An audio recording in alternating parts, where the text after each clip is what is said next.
and welcome to the AgriBusiness Global Report. My name is Sarah Webb, and I'm editor of AgriBusiness Global and host of today's show.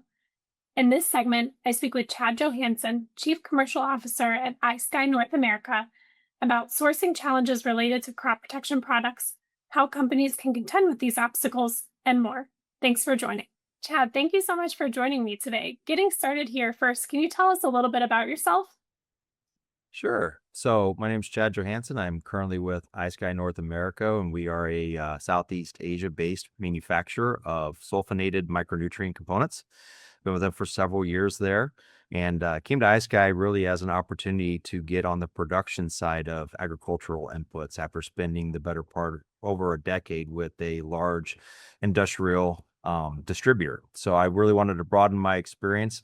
As we know in the agricultural market, so much of that volume is so large that a large portion of the business is done direct with manufacturers and not through distributions. And so I really wanted to continue to support the agricultural market on a producer level. So that's what I've been doing with ISKY for the past several years. And before that, did through distribution and going all the way back to my roots. I was born and raised on a small family farm in Nebraska, still reside in Nebraska to this day. Still have the family farm with my parents. Gotcha. Well, thank you for sharing that. So my first question here, can you talk a little bit about some of the recent challenges surrounding sourcing related to crop protection products? Certainly. So when it comes to that, what we really have seen recently is a whole bunch of constraints around raw materials, right?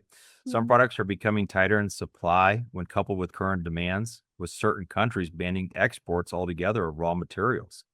That's leading global markets to have to rebalance and source replacements. Oftentimes, those replacement sources come with a greater logistic challenge and overall higher cost. I mean, to be frank, a company's primary source is typically their number one due to a variety of factors, right? Like a proximity to where the consumption occurs, ease of logistics, coupled with overall cost.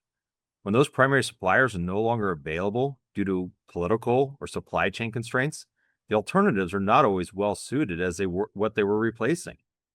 We've seen these factors play out globally around some of the largest raw materials. Raw materials like oil and sulfuric acid are having their supply chains disrupted as operations in the Middle East impact logistics and even sourcing options. Since operations in the Middle East commenced in late Q1 of this year, we've obviously seen oil prices rise drastically. They've come down some and then have recently ticked back up again with increase in escalations. And that all goes into downstream organic chemical derivatives. They've all responded in kind. In addition, some countries are responding with their own export bans to maintain the raw materials inside their own countries to mitigate the supply chain disruptions and keep their overall costs low.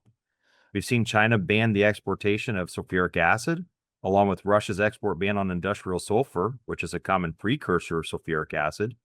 And these actions have coupled with the current conflicts in the Middle East are creating one of the tightest sulfuric acid markets we've seen in recent years. And for those who don't know, sulfuric acid is the number one largest consumed industrial chemical in the world. That's good to know. And, in addition to those challenges, are there any other challenges that companies should be aware of, whether that's, tariffs or ocean shipping conditions, anything like that? Well, obviously, that's always been the fun one because we have no control over it. But being a large importer, everybody's in the same boat together, right? Tariffs are challenging and a moving target that's affecting every single importer. With a Mhm. large amount of obviously our required U.S. agricultural inputs being produced outside the U.S., unfortunately, tariffs are something we need to understand and handle appropriately. With such swift actions like IEPA, Section 122, and Section 301 tariffs, they've left manufacturers and importers very little time to respond to new realities. As the past year of tariff actions have demonstrated, not every country is impacted equally. As a result, good course of action, if available, is to diversify your supply chain risk out of several different countries and not just be sole sourced, if possible. If your supply chain then does allow you to source from lower tariff countries, well, now you've increased your logistical point to point ship requirements in your ocean network.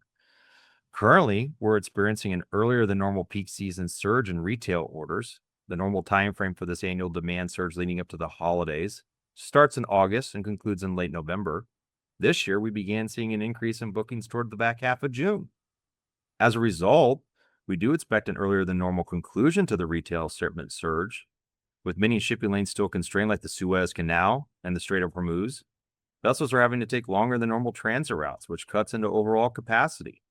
Couple those longer routes with ocean carriers' abilities to blank sailings, and the ocean network can match demands with supply. The results in recent weeks have been an increase in overall container spot rates and an increase in lead time to even secure sailings on those vessels. Okay, and given all of these challenges, can you talk to me a little bit about how your company is contending with some of these difficulties? Well, obviously, we're trying to practice what we preach, right? So, first of all, we began several years ago after the first Trump administration 301 tariff actions to begin to design, plan, and build several new production facilities in different countries. Now, those early plans are producing positive results as we have additional operations available to diversify our tariff risk outside of one producing country. Obviously, tariffs have hit every country for the most part that the economies of the United States are working with. So it doesn't eliminate the burden, but it does at least give us some options.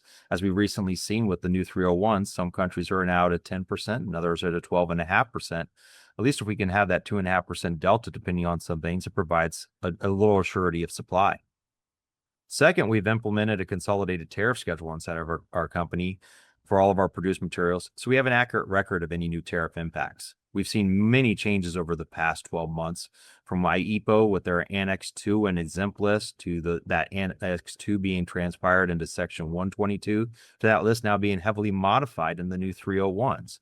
And the only way we can keep a scorecard of it is literally have a scorecard of it. So we keep a consolidated list, and we know that based upon our products that we're bringing in on what that's going to impact on each one. And obviously, it changes quite rapidly and quite often, unfortunately.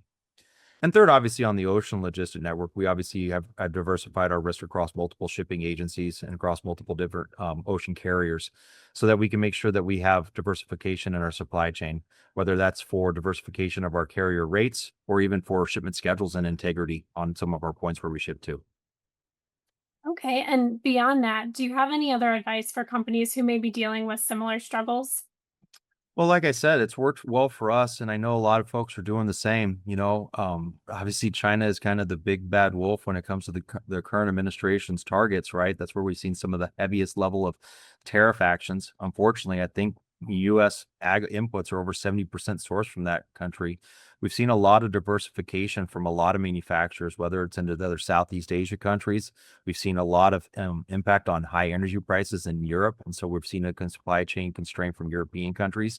Mm. A lot of people are still looking at the USMCA, for countries of mass production. Unfortunately, that's up for renewal now. And the current administration is looking at actions are not even renewing that. So all I can say is diversification is definitely your friend, whether it's diversification of where you're sourcing, diversification of how you get stuff in.